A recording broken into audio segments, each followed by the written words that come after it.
Con este mensaje, el pastor Miguel Núñez inició la serie sobre la epístola a los Gálatas titulada Defendiendo y definiendo el Evangelio. En esta primera entrega llamada Cuando el Evangelio está en juego, el pastor Núñez nos habla de cómo los Gálatas, en muy poco tiempo, habían sido seducidos por maestros judaizantes que entendían que, para ser salvos, era necesario practicar las obras de la ley de Moisés y luego abrazar el Evangelio de Cristo. Esta distorsión indignó al apóstol Pablo, quien escribió una carta bastante enérgica para confrontar a aquellos que habían abandonado a aquel que les había llamado por la gracia de Cristo.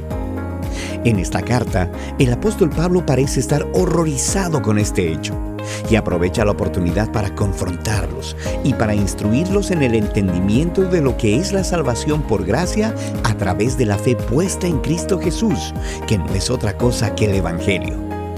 A manera de aplicación, el pastor Núñez explica en este mensaje por qué somos tan dados a ser engañados tan fácilmente por el enemigo, con consecuencias que luego resultan inevitables y destructoras. Escuchemos.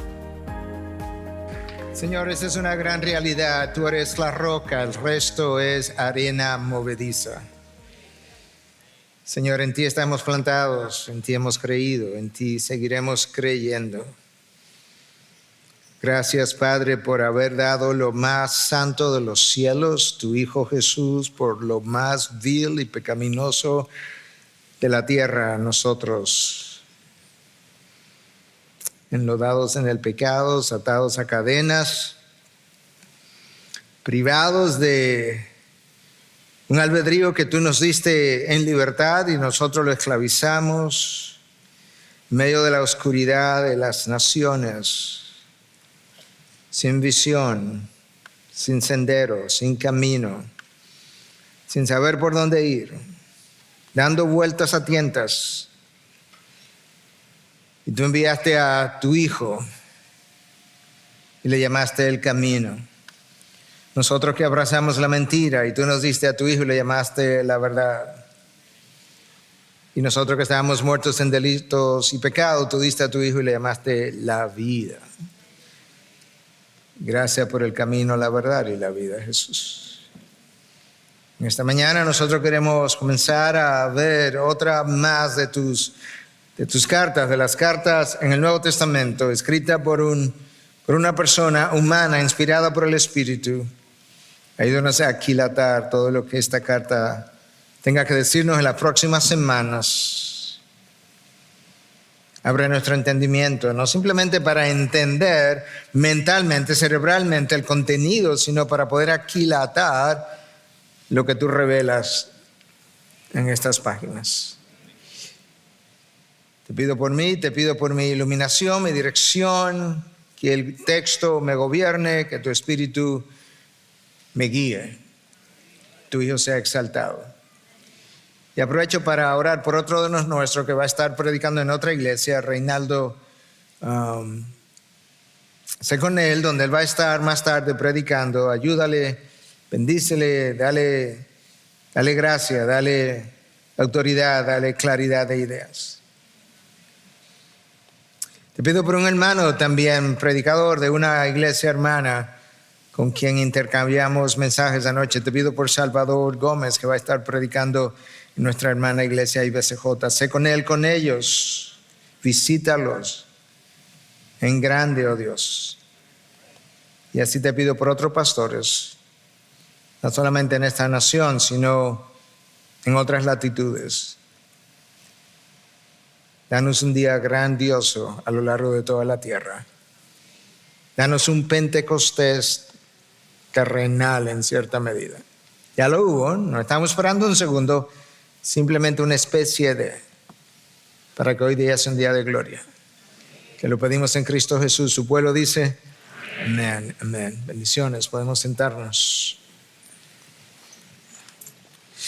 Bueno, nos extendimos un poco porque oramos, pero nada malo con extenderse por orar, creo yo, de hablar con Dios. Bueno, en esta mañana, como en mi oración hablaba, estamos comenzando una nueva serie. Terminamos la Primera epístola de Pedro, a aquellos que le estaban siguiendo. Y hoy iniciamos una serie que hemos titulado Defendiendo y Definiendo el Evangelio, basada en la carta del apóstol Pablo a los Gálatas. Esta epístola tiene un peso fuera de proporción con su longitud.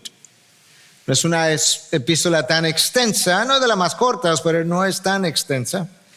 Pero en la carta nosotros podemos ver la razón por la cual Pablo escribió, pero también nos permite ver la pasión con la que Pablo defendió el Evangelio y la centralidad de dicho Evangelio para el resto de la fe cristiana. Lo increíble es que si tú negocias el Evangelio, si tú comprometes el Evangelio, no hay religión cristiana. Tan simple como eso.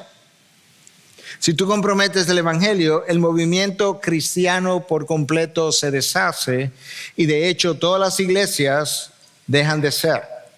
Porque el Evangelio fue y es lo que le da origen a cada iglesia y lo que sostiene a cada iglesia. Cuando una iglesia pierde el Evangelio, dejó automáticamente de ser iglesia, aunque cante el Señor Jesucristo, aunque predique todos los domingos, ya no es una iglesia. Esta es una carta temprana, probablemente la carta más temprana del apóstol Pablo. Y junto con la carta de Santiago, son los dos documentos más tempranos del Nuevo Testamento. Y yo creo que tiene razón, porque ambas cartas están tratando de corregir problemas. En este caso, Pablo está tratando de corregir un problema grave en cuanto al entendimiento del Evangelio. En el caso de Santiago, le estaba tratando de corregir prácticas dentro del cuerpo de Cristo que no se correspondían con lo que la iglesia es. Como mencioné, esta no es una carta tan extensa como la carta a los romanos, tampoco lo es con relación a lo que es la carta a los hebreos, pero es una carta vital por su vitalidad y la claridad doctrinal, sobre todo en cuanto se refiere a la doctrina de la justificación por la fe, la salvación por gracia y justificación por la fe. Y quizás el apóstol Pablo se apresuró, esa es la palabra, se apresuró a escribir esta carta. No que estaba fuera de tiempo, lo hizo a tiempo, precisamente por la manera como estos hermanos iban a la deriva. Porque resulta que algunos llamados judaizantes, judíos que aparentemente habían abrazado la fe cristiana, aparentemente, habían convencido a los Gálatas, a estos hermanos, de que en realidad para tú llegar a ser salvo necesitaba llegar a ser judío primero, abrazar las obras de la ley y luego entonces abrazar el Evangelio de Cristo. Es como que tu salvación, o como que el Evangelio sería la ley de Moisés más la obra de Cristo. Y la realidad es que el Evangelio más cualquier otra cosa no es el Evangelio. Tan sencillo como eso. Lo único que define el Evangelio es el Evangelio. Cuando le agrega un ápice al Evangelio, lo corrompiste. De manera que esa es la razón por la que Pablo está alborotado. Esa es la palabra que yo quiero usar. Cualquier adición al Evangelio es una amenaza para el Evangelio. Y lamentablemente eso ha ocurrido por siglos. Pablo comienza a identificarse como un apóstol. Y de hecho, debido probablemente a esta carta y a la manera como él continuó defendiendo el Evangelio, la pureza del Evangelio, él ha sido conocido como el apóstol de la libertad cristiana. Y esta carta entonces, a su vez, ha sido definida como la carta magna de la libertad cristiana. Lamentablemente, el concepto de la libertad cristiana ha sido muy mal entendido por años. Y la razón es una, yo no creo que hay más de una. Cuando tú no entiendes bien la santidad de Dios, tú tomas la gracia de Dios y la conviertes en libertinaje. Déjame decir eso otra vez. Cuando tú no entiendes la santidad de Dios hasta donde humanamente podemos entenderla, tú tomas entonces la gracia de Dios y la conviertes en libertinaje. Y eso es lo que ha pasado con esta carta y muchas otras. Es una carta enérgica, como debe ser. Es una carta que está relacionada, el tema de la carta está relacionada al tema del primer concilio que la iglesia celebró en Jerusalén y que Lucas relata en Hechos 15. Y ese concilio se llevó a cabo para defender el evangelio y volver a reiterar que las obras de Moisés o las obras de la ley de Moisés no eran necesarias para salvación y que eso debía quedar claro.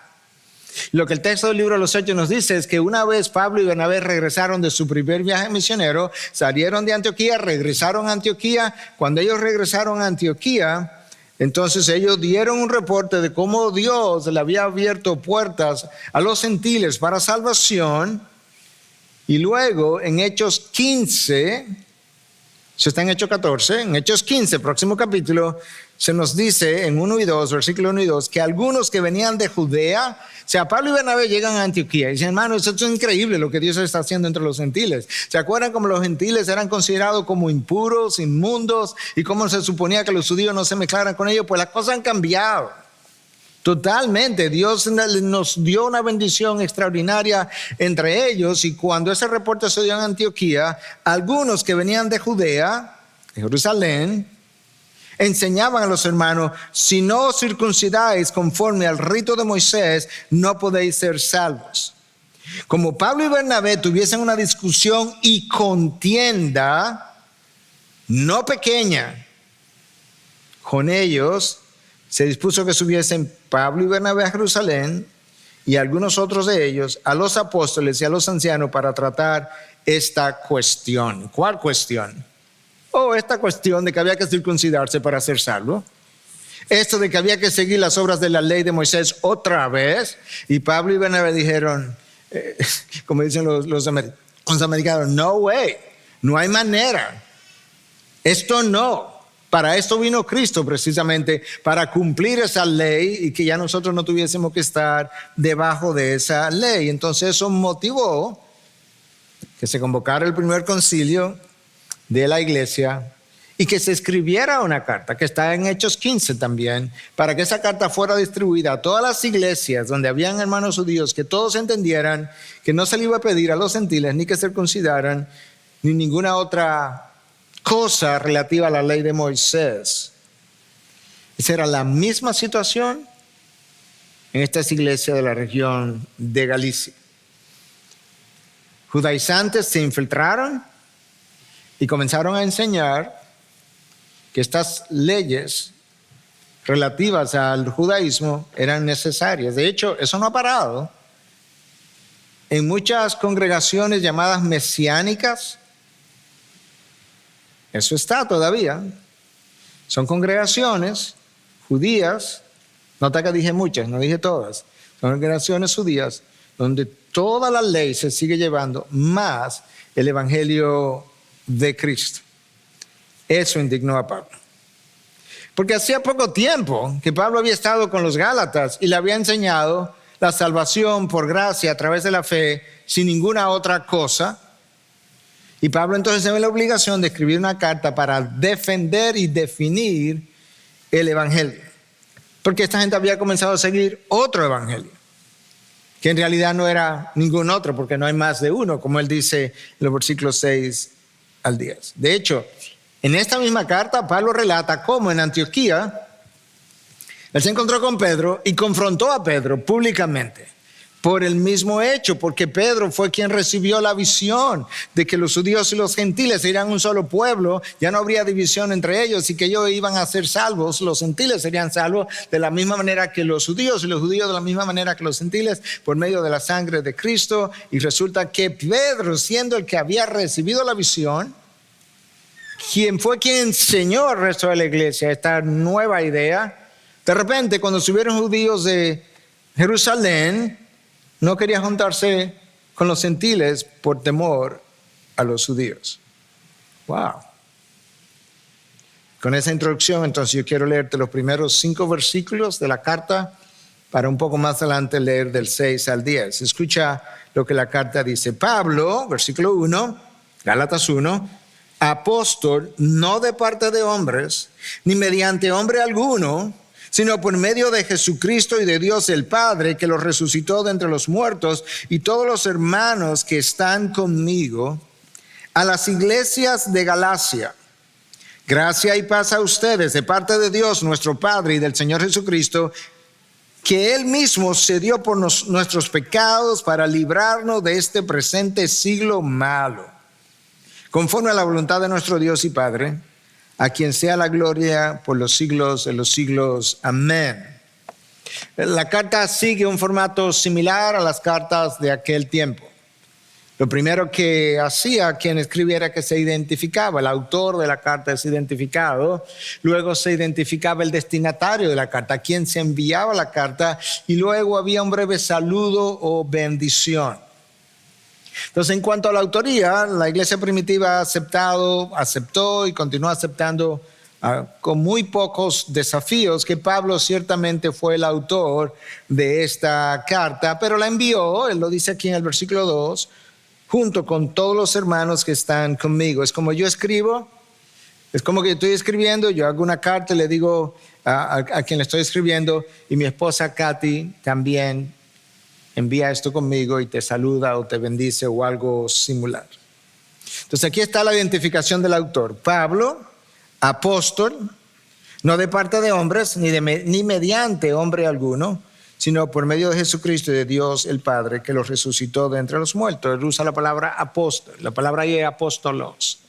Un apóstolos, esa es la palabra en el original, simplemente significaba un enviado, en el sentido general. Pero Pablo frecuentemente usa la palabra en el sentido técnico para referirse al grupo inicial de los 12 que fueron hechos apóstoles por Cristo, y a él en particular que fue hecho también apóstol por el mismo Señor Jesucristo. Y entonces ese título él no lo usa de una forma orgullosa, simplemente está estableciendo su autoridad para escribir, para normar, para corregir y para decir: yo tengo la autoridad de aquellos 12 que Cristo originalmente ordenó.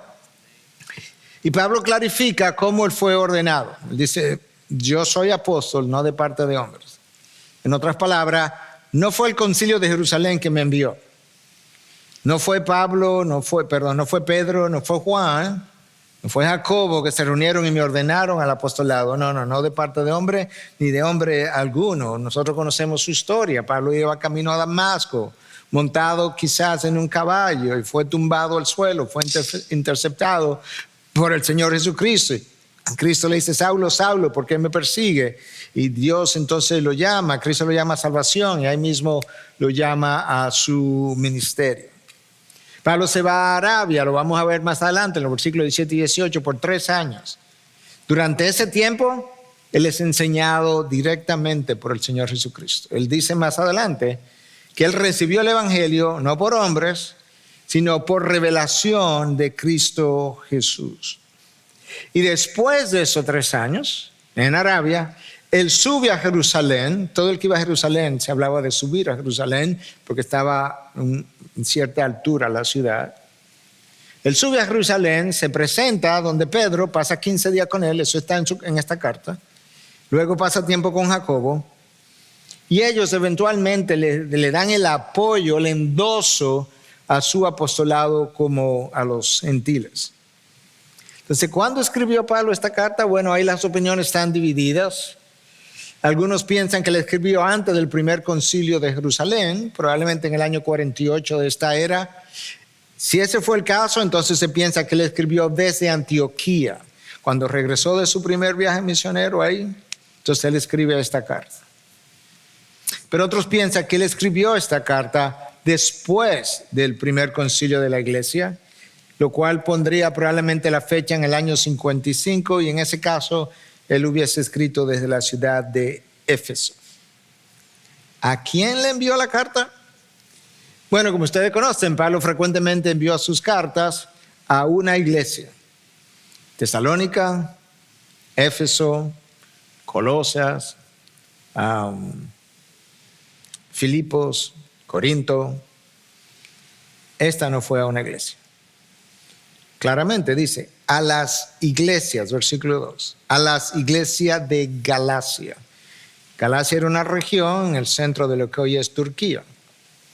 A las iglesias de Galacia. 2, 3, 8, 10, no sabemos. Pero había un número de iglesias que estaban confundidas con la misma mala doctrina de la salvación por obra. Y el propósito principal de esta carta, por un lado, es la defensa del evangelio, la corrección, el llamado a regresar al camino a estos hermanos que ya habían comenzado a desviarse en primer lugar. Por otro lado, Pablo se vio en la necesidad de defender su apostolado. O sea, lo primero que tú encuentras es la defensa del evangelio y la corrección de los Gálatas. Lo segundo que tú encuentras de Gálatas 1:11 a 2:10 es la defensa del apostolado de Pablo. Lo tercero que tú encuentras es cómo Pablo enseña que la salvación es por gracia solamente, capítulo 3 y 4. Y finalmente, en último lugar, la carta fue enviada para ayudar a los Gálatas a vivir su libertad en Cristo. No su libertinaje, su libertad en Cristo. Porque hoy en día es muy dado a hablar de que yo tengo libertad en Cristo y puedo vivir como yo quiera, como yo veía un tweet de una joven ayer, no sé de qué nación, pero hablaba que dada su libertad en Cristo, ella se iba a vestir como ella quisiera, como ella deseara, que ella no tenía ninguna razón para avergonzarse de su cuerpo y de su piel. Bueno, yo estoy de acuerdo que no hay razón para avergonzarte de tu cuerpo y de tu piel, pero tampoco hay razón para pensar que puedes vestirte como quieras, porque Cristo te compró por gracia. Entonces tenemos el autor claro, el destinatario claro, el saludo acostumbrado es lo que sigue. Pero ¿sabes qué falta ahí? Que está en las otras cartas. Pablo no da gracia por los Gálatas. Los corintios que tenían un buen dominicano, un gran lío de división, que soy de Pablo, que soy de Pedro, que tenían incluso, estaban mal usando los dones, que tenían pecado de inmoralidad. Cuando él comienza, él dice que daba gracia a Dios por ellos. Los Gálatas, Y aunque Pablo no dice por qué, quizás se le pasó, lo dudo, pero yo creo que Pablo entendía claramente, es que esa gente, ahora yo no sé si son creyentes o no son creyentes, están desviados. Yo creo que hay un grupo de creyentes ahí, pero más que saludar y dar gracias a Dios por ello, yo creo que están en necesidad de confrontación.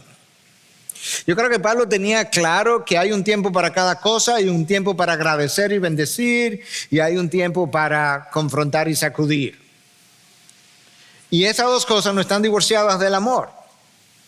El amor que bendice y agradece es el mismo amor que sacude y confronta. Y Pablo entonces tiene esto como saludo o bendición. Gracia y paz a ustedes de parte de Dios nuestro Padre y del Señor Jesucristo, que Él mismo se dio por nuestros pecados para librarnos de este presente siglo malo, conforme a la voluntad de nuestro Dios y Padre, a quien sea la gloria por los siglos de los siglos. Gracia y paz, esas dos palabras siempre estaban con Pablo en sus saludos, su bendición. Lutero decía de esta carta y de estas dos palabras, que esas dos palabras resumen la fe cristiana, y en gran medida es cierto. Gracia, por gracia nuestros pecados son perdonados, y paz, Romanos 5:1, ¿qué nos dice? Nos dice que tenemos paz para con Dios por medio de su Hijo Jesucristo. De manera que ciertamente tenemos paz para con Dios por medio de la gracia otorgada en Cristo Jesús.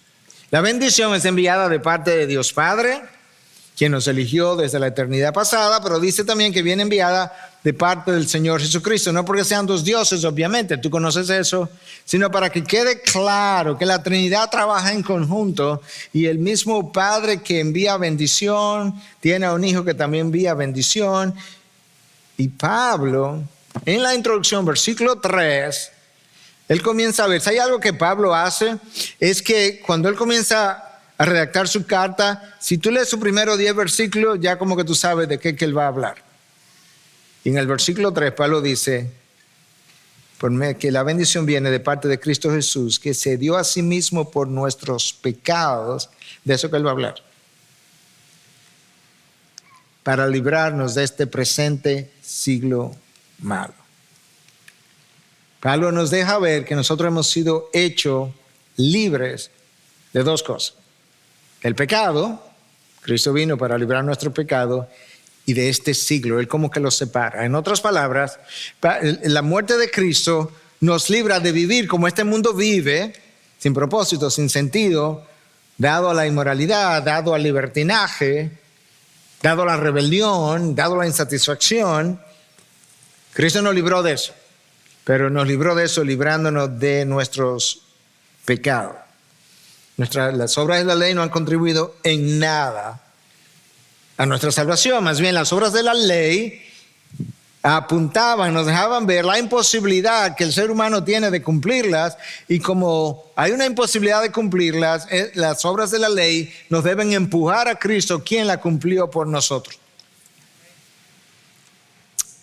Pablo nos deja ver que Dios Padre dio al Hijo para darnos esa libertad. Lo más valioso del cielo fue ofrecido por lo más vil y vergonzoso de nosotros. No fue como que Dios Padre dio al Hijo para eventualmente darle la gloria. No, él gozaba de la gloria desde toda la eternidad. Dios Padre dio al Hijo por lo más vergonzoso de la raza humana. ¿Qué cosa? Nuestros pecados.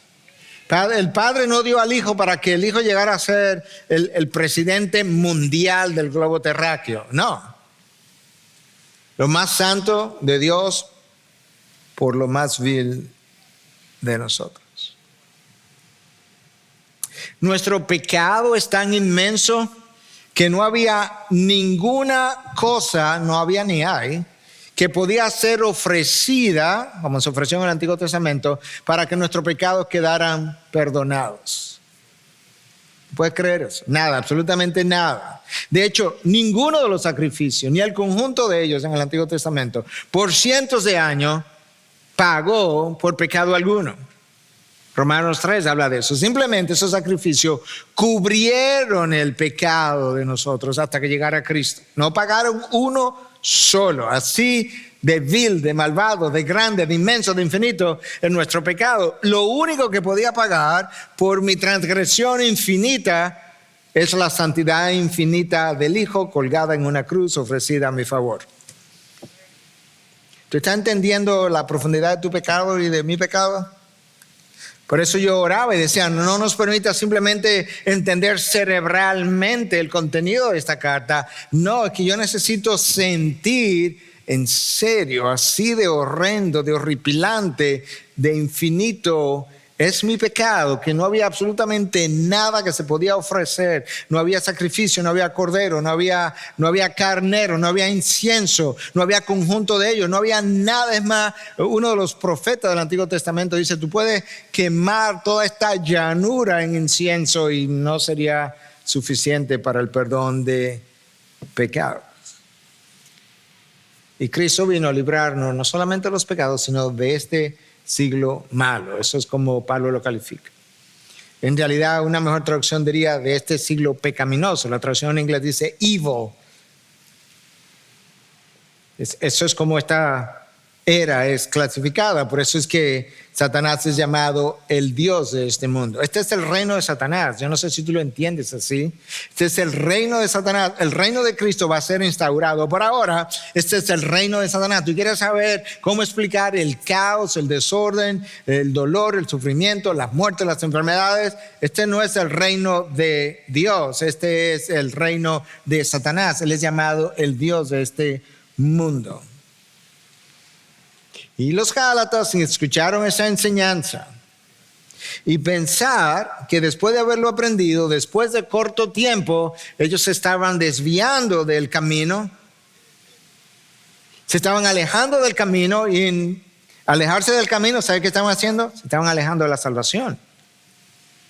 Pero eso es que Pablo no lo puede creer. Es que ustedes no es simplemente que le han agregado las obras de la ley al evangelio, es que ustedes, si siguen por ahí, están dando evidencia que ni salvos son. Te aleja del evangelio, te aleja de Dios. Esto ilustra algo.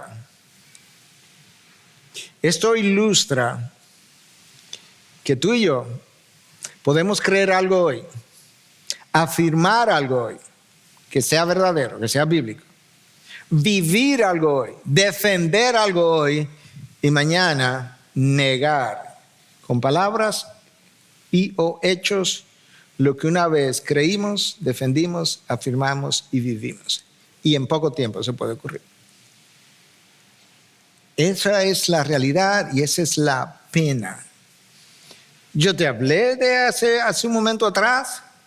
El apóstol Pedro, no cualquier creyente, el que caminó sobre las aguas, el que estuvo en el monte de la transfiguración, el que vio al Cristo resucitado, el que comió con él después de la resurrección,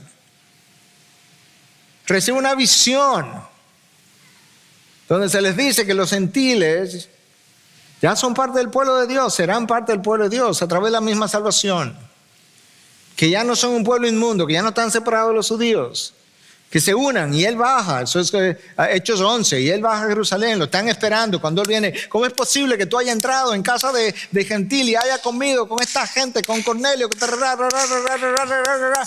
Y el texto dice que cuando Pedro le explicó la visión y lo que él había visto, lo que Dios había revelado, que todos se calmaron. Ok. Hoy, tiempo después, él está en Antioquía, Pablo está allá, vienen gentiles de Judea, de Jerusalén, vienen judíos. Pedro se atemoriza a estos judíos, dice: yo no me voy a juntar con gentiles. Oh, Pedro, esta no fue la visión que tú recibiste. No fue Dios que te lo reveló personalmente. Esto no fue lo que tú afirmaste. Esto no fue lo que defendiste. Esto no fue lo que causó un problema que tú tuviste que explicar y que calmó a la gente. Y ahora el que está alborotado eres tú. Por eso que Pablo le dice, y que comenzaste a arrastrar a Bernabé. Te llevaste de encuentro a Bernabé también en el desvío. Y Pablo dice: por eso yo tuve que pararme enfrente de todos y llamarle hipócrita a un apóstol. Si le pasa a un apóstol, ¿tú no crees que te puede pasar a ti? Pablo obviamente ha recibido noticia de que los gálatas han comenzado a recibir una enseñanza y a creer en algo que no tiene fundamento bíblico. Y esa es la razón por la que él escribe, a partir del versículo 6 en adelante, te lo voy a leer ahora, y escribe como escribe: me maravillo de que tan pronto ustedes hayan abandonado a aquel con A mayúscula que los llamó por la gracia de Cristo. Yo no lo puedo creer. Para seguir un evangelio diferente, que en realidad no es otro evangelio, sino que hay algunos que los perturban a ustedes y quieren pervertir el evangelio de Cristo. Pero si aún nosotros o un ángel del cielo les anunciara otro evangelio contrario al que le hemos anunciado, sea maldito, sea anatema, esa es la traducción. O sea, un ángel, Pablo. Sí, pero un ángel del cielo, no de parte de Dios. Eso son dos cosas diferentes. Como hemos dicho antes, también repito ahora: si alguien les anuncia un evangelio contrario a los que recibieron, sea maldito, sea anatema. Porque ¿busco ahora el favor de los hombres o el de Dios? ¿O me esfuerzo por agradar a los hombres? Si yo todavía estuviera tratando de agradar a los hombres, no sería siervo de Cristo. Me maravillo, dice la Nueva Biblia de las Américas. La Nueva Versión Internacional dice: me asombra. Me gusta la Nueva Traducción Viviente: estoy horrorizado. Eso es. Nosotros diríamos: no lo puedo creer. En serio, tú estás relajando. Hay dos cosas que tienen a Pablo horrorizado. Uno, la rapidez con que cambiaste, que tan pronto, no pase por alto eso. Y lo otro es que se están alejando de aquel que los llamó por la gracia de Cristo. Y la pregunta entonces para ti y para mí, para poder contextualizar esto, es: ¿qué es lo que hace que yo crea una cosa hoy, crea la verdad hoy, la defienda, la viva, la exprese, la proclame, la predique, y que la niegue mañana? Tan pronto. ¿Qué es lo que haces? Bueno, déjame leerte una cita de Irineo. Irineo fue uno de los padres de la iglesia. Vivió el año 130 al 202. Y él escribió un libro que se llamó Contra las herejías. Escucha lo que él dice. De hecho, el error nunca se expone de forma desnuda. No sea que una vez expuesto pueda ser detectado de inmediato. Escucha ahora. Sino que está elegantemente adornado. El error.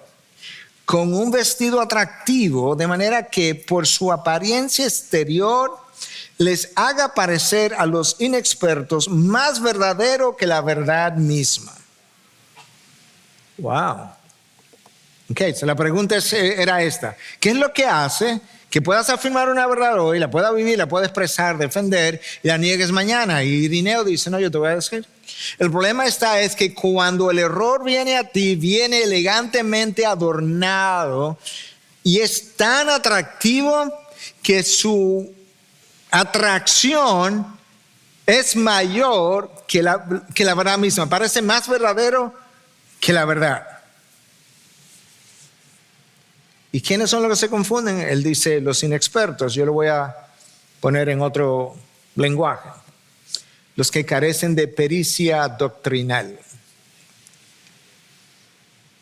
Mi esposa y yo estábamos en Juárez, México, hace, como ustedes saben, hace un poquito más de una semana. Y luego cruzamos al Paso y el domingo pasado estuve predicando en una iglesia en El Paso. Y en la tarde del domingo nos reunimos con varios de los líderes de la iglesia y conversábamos acerca del movimiento de señales y prodigios. Y no voy a entrar en los detalles, pero comenzamos a ver que el problema del movimiento de las señales y prodigios, decía yo, lo que tenía bien lo tenía mal. Lo único que tenía bien estaba mal bíblicamente enfocado. Y recuerdo, la esposa de uno de ellos abría los ojos con cada cosa que hablamos de, mira, ¿por qué esto está mal a la luz de la Biblia? ¿Y por qué esto está mal? ¿Y por qué esto está mal? ¿Y por qué esto está mal a la luz de la Biblia? Entonces esas dos cosas, según Irineo, hacen que el error parezca más verdadero que la verdad misma. Pero hay otra razón, y es que Satanás conoce nuestra naturaleza humana. Entonces cuando él, escúchame, porque esto es como vamos a traer la aplicación de qué es lo que le estaba pasando a los Gálatas a algo que tú dices, bueno, eso a mí no me pasa hoy, no me ha pasado, no me va a pasar. No, pero te puede pasar con otra cosa. Es que cuando Satanás trae la mentira, esto es lo que él hace. Él apela a nuestras emociones, a nuestros sentimientos y a nuestro egocentrismo. De manera que sus mentiras apelan o se acomodan a mis aspiraciones personales. Ok. La verdad deja a un lado mis emociones, deja a un lado mis sentimientos y no apela a mi egocentrismo. La verdad apela a mi mente, a la lógica, a la razón. Y me dice, cuando lo entiendas, tú mueves tu voluntad, no importa cómo te sientas. Entonces vamos a verlo en el jardín del Edén. Yo creo que en los últimos 2 o 3 años he estado más en el jardín del Edén que en la iglesia. Vamos a ver el jardín del Edén. Dios dijo a Adán y Eva, del árbol de la vida no podrás comer, porque el día que comas morirás. Entonces esto es lo que Dios está diciendo. Piénsalo. Piensa quién te lo dijo. Razona las consecuencias. El día que te lo coma va a morir. Usa tu lógica y mueve la voluntad, porque te va a morir. Eso es lo que Dios dijo. Satanás vino y dijo a Eva, Eva, tú no vas a morir. Piensa por un momento, se te van a abrir los ojos. Piensa por un momento, tú vas a ganar sabiduría. Piensa por un momento, Eva, tú vas a ser como Dios. Tú te imaginas imagínate cómo tú te sentirías si tienes esa sabiduría y llegas a ser como Dios. La verdad que Dios pronunció estaba centrada en Dios, con beneficio para la criatura. La mentira que Satanás le vendió estaba centrada en Eva y eventualmente en Adán. Y los puso a soñar con posibilidades inalcanzables. Los puso a soñar con cosas de cómo te vas a sentir si te la comes. Ya no está hablando de lógica ni razón. Ese es donde está esta generación. Yo no había visto una generación, cuando yo leo las redes sociales, específicamente Twitter, que es donde estoy, yo no he visto una generación que haya perdido la razón, la lógica, el raciocinio como esta generación. Es que no lo puedo creer. Cuando yo comienzo a leer una serie de cosas, ahora no hay mujeres embarazadas, sino gente embarazada. Porque no podemos hablar de mujeres y hombres. Ya no podemos llamarle a un niño, tú lo ves, el pediatra lo ve y ve su genital y dice varón, ve su genital y dice hembra. Ya no se puede porque habría que ver qué es lo que él va a sentir, qué él es en un futuro. Tú sabes dónde viene eso, ¿verdad? Eso está todo envuelto en una bola de humo.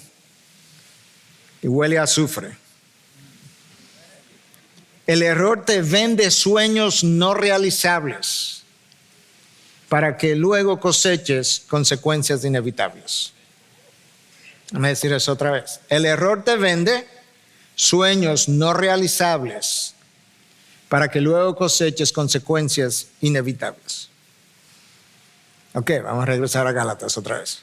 Pero tenemos que aplicar el texto, porque de lo contrario yo voy a decir, hemos oído tanto que la salvación es por gracia, que ya está escrito en nuestras frentes. Sí, pero tú puedes desviarte de otra manera. Entonces Pablo dice que están creyendo otro evangelio, versículo 6, que en realidad no es otro evangelio, porque no hay otro, sino que hay algunos que los perturban a ustedes y quieren pervertir el evangelio de Cristo. La palabra traducida ahí, pervertir, tiene que ver con ver algo que está pervertido. En el original es metástrefo, que significa cambiar una cosa a otra. Pero lo que está diciendo es, ustedes tomaron el evangelio y lo cambiaron a otra cosa. Eso no es el evangelio más, no, eso es otra cosa. Quitarle la palabra evangelio. Tú cambias una cosa por otra. Y la corrupción del evangelio siempre ha estado en la mira de Satanás. Si tú corrompes el evangelio, tú corrompes el resto de la doctrina. Ya nada doctrinal tiene peso, ni tiene asidero, ni es congruente. Si tú corrompes el evangelio, tú vas a terminar corrompiendo el estilo de vida de los creyentes. Tú ves eso en la segunda carta de Pedro y lo ves en la carta de Judas, cuando la hicimos hace meses atrás. Si tú corrompes el evangelio, tú corrompes la iglesia de Cristo. Y por eso Pablo está tratando de defender la pureza del evangelio. Y esta es la razón por la que cuando Pablo escribió, él dice en un momento dado que su meta, su ambición era predicar a Cristo y a este crucificado, cuando le escribió a la iglesia de Corinto. En otro momento le escribió de no regresar a las obras de la ley, cuando envió su carta a los Gálatas, esta carta. En otro momento él dice que nadie os haga cautivo por medio de su filosofía y vanas sutilezas, cuando le escribió a la iglesia de Colosas. En otro momento le dice a los creyentes de cuidarse de aquellos que eran enemigos de la cruz y que predicaban a Cristo por ambición personal, cuando se dirigió a los creyentes en Filipos. Luego escribe en otro momento, dice de no prestar atención, que enseñan que el día del Señor ya había llegado, como cuando le escribió a la iglesia de Tesalónica. Y cuando le escribe a Timoteo, le dice que debe cuidar la doctrina. Se lo dice una y otra vez, una y otra vez. Pablo tiene como una taquicardia doctrinal. No una arritmia. La arritmia es el error. Él tiene una taquicardia en ritmo normal, pero es doctrinal. Es la doctrina que le está dando la taquicardia. Y dada la gravedad de lo que está ocurriendo, Pablo dice, no, es que esta gente tiene, si no lo entienden, como dice en inglés, they don't get it, si no lo entienden,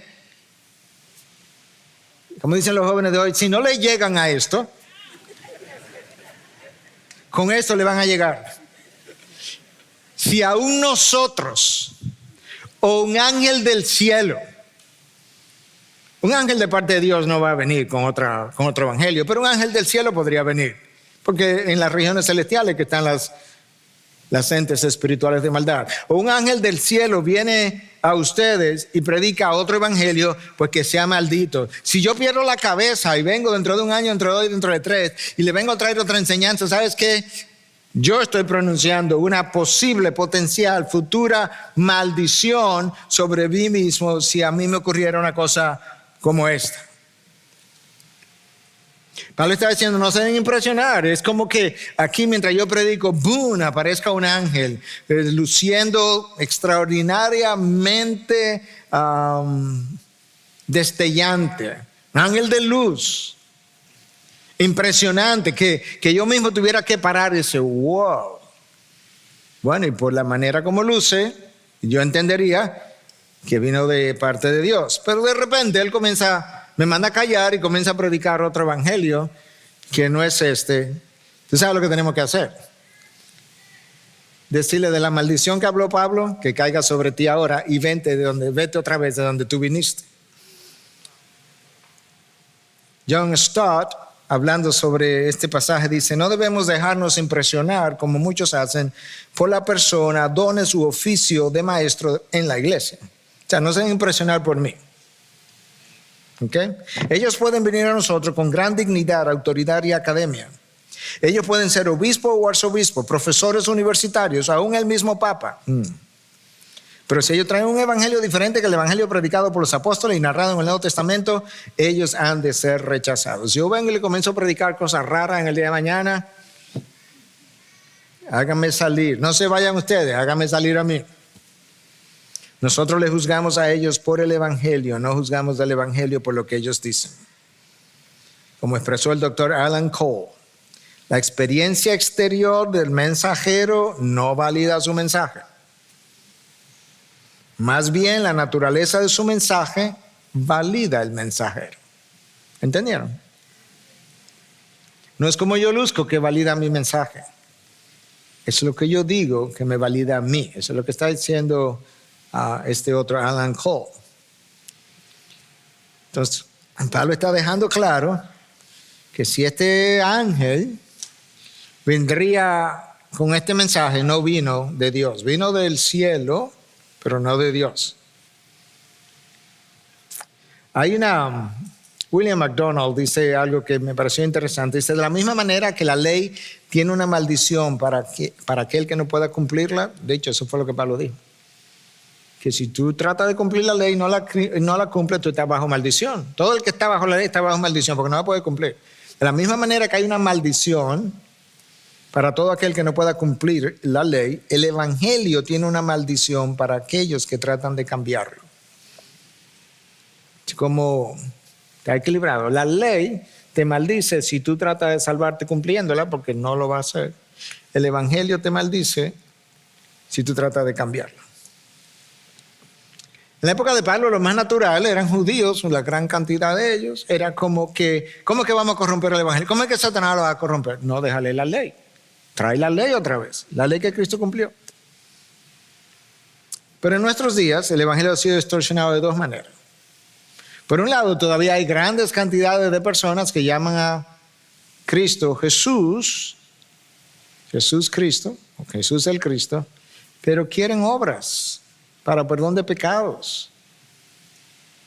O sea, hay una gran cantidad de gente, millones y millones y millones y millones y millones, sobrepasa el billón de personas en ese entendimiento. Pero hay un evangelio hoy menos, no solamente menos la divinidad de Cristo, pero menos la santidad que requiere vivir la vida cristiana. Es lo que Wayne Grudem llama la hipergracia. Judas 1:4 habla de hombres que convierten la gracia de Dios en libertinaje. ¿Te das cuenta? Lo que yo decía en un principio. Si tú no entiendes la santidad de Dios, la gracia de Dios, tú la vas a convertir en libertinaje. Judas 1:4 dice eso. Y en nuestros días, nadie va a venir, pudiera ser, pero ninguno de nosotros probablemente compre la idea de que vamos a volver a las obras de la ley, porque lo hemos oído tanto. Sin embargo, la iglesia de Cristo en los últimos 30 años, 40 años, ha comprado el evangelio de la prosperidad, el evangelio de mi comodidad, el evangelio de mi utilidad, de mi individualidad, de mi moralidad, de mi verdad, pues de repente la verdad ya perdió el ser independiente, el ser objetiva, el ser transcultural para todo el mundo, y la verdad es mi verdad, y el evangelio de mi mentalidad, como como yo lo considero. No, porque mi Dios no es así. No sabía que habían diferentes dioses. Entonces, Cristo no vino y vivió la vida que vivió y murió la muerte que sufrió, o sufrió la muerte que tuvo, para que yo ahora venga a redefinir lo que Él definió con su vida, muerte y resurrección. No way, no hay forma. Vamos a decir eso otra vez. Cristo no vino, vivió la vida que vivió, de siervo, dejó la gloria, vino aquí a este mundo, cumplió la ley, murió en una cruz, dejó la tumba vacía, para que ahora venga un ser humano a redefinir lo que Él definió precisamente por medio de su vida, muerte y resurrección. Y Pablo está tan claro en que él está defendiendo esto con autoridad que él le dice ahora, porque, es como que él dijera, déjame decirte algo, déjame hacerte una pregunta. ¿Busco ahora el favor de los hombres o el de Dios? Si ustedes piensan que yo voy a ir a predicar algo para ganarme el favor de los hombres, yo voy a dejar de juntarme con los gentiles como Pedro dice para ganar el favor de los hombres. En buen dominicano, tú estás loco. Próxima pregunta, ¿o me esfuerzo por agradar a los hombres? ¿Tú piensas que todo este esfuerzo, que cuando yo vine anterior a ustedes, estos judaizantes, todo el esfuerzo que yo hice fue para ganarme a los gálatas? No. Fue para ganarme a los gálatas para Cristo, no para mí. Entonces Pablo dice, si yo estuviera tratando de agradar a los hombres, no sería siervo de Cristo. En el momento que tú y yo dejamos de querer agradar a Dios para agradar a los hombres, y ahí tengo que incluirme yo, porque hay ocasiones en que tú estás tratando de agradarte a ti mismo cuando te desvías de la verdad. Desde el momento en que yo dejo de querer agradar a Dios para querer agradar a los hombres, incluyéndome yo, en ese momento tú has dejado de ser siervo de Cristo. ¿Y de quién eres siervo? ¿O eres siervo de los otros o eres siervo tuyo? Pablo nunca vaciló entre la aprobación de Dios y la aprobación de los hombres. Sin embargo, para que tampoco desviemos, para que tampoco nos equivoquemos en lo que la palabra dice o no dice, sin embargo, hubo un momento en que él subió a Jerusalén, se reunió con Pedro, tuvo 15 días con Pedro. Oír a Pedro por 15 días seguro que oyó muchas cosas. Pedro hablaba y hablaba y hablaba. Y después estuvo con Jacobo. Y él dice, ellos endosaron mi apostolado a los gentiles. En otras palabras, el hecho de que Pablo no estuviera tratando de complacer a los hombres no dice que él no reconocía las autoridades en la iglesia de Cristo, que Cristo había establecido justamente para guiar a otros, incluyendo a él mismo. Entonces él no dijo, no, yo soy apóstol, no me interesa lo que Pedro diga, ni Jacobo, yo voy a irme a los gentiles y si a ellos les gusta bien y si no les gusta también. No, él fue a Jerusalén, le explicó, le dijo lo que Dios estaba haciendo en los gentiles. De manera que lo que Pablo está tratando de decir es, mira, nosotros no podemos torcer la verdad para complacer a los hombres, como se hace desde muchos púlpitos. Pero tampoco podemos torcer la verdad para complacernos a nosotros mismos y decir, no, yo lo mío con Dios. Y Pablo dice, si yo estuviera tratando de agradar a los hombres, a ustedes o a mí mismo, ya yo no sería siervo de Cristo. Porque por algo que es un texto que ha estado retumbando en mi mente por varias semanas, ahora por algo que le expresa en 2 Corintios 5:15, que lo que ahora viven, que ya no vivan para sí, sino para aquel que murió y resucitó por ellos. Cada decisión que tú tomes en la vida no debiera tener nada que ver contigo. En serio, pastor. En serio y en sirio. Y en griego y en dominicano y en alemán y en español y de todas las formas. Aquel que murió por ti, dio la vida, te rescató de la muerte y te dijo, bueno, ahora que te divides para que vivas para mí.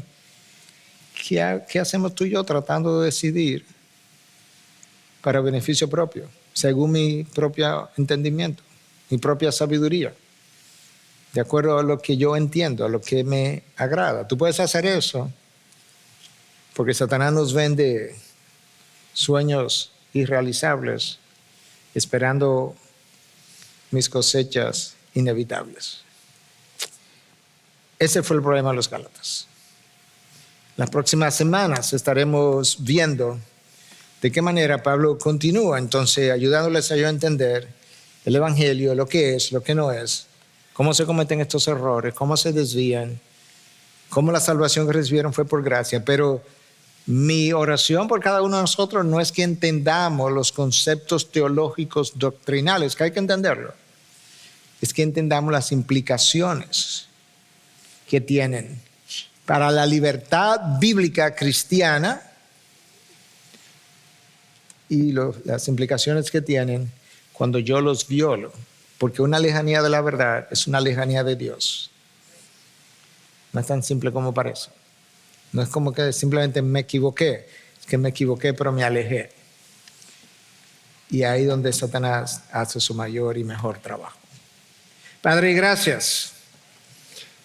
Porque en Cristo hay libertad. Gracias porque en tu palabra hay dirección. En tu palabra hay luz. Gracias porque por medio del Espíritu tú nos das vitalidad. Por medio de la vida que tú has comprado para nosotros, podemos tener plenitud de vida. Tú viniste para eso, para dar tu vida y que la podamos tener en abundancia. Gracias, Dios, porque por medio del cumplimiento de la ley, por tu Hijo, nosotros podemos ser salvos, libres en tu Hijo.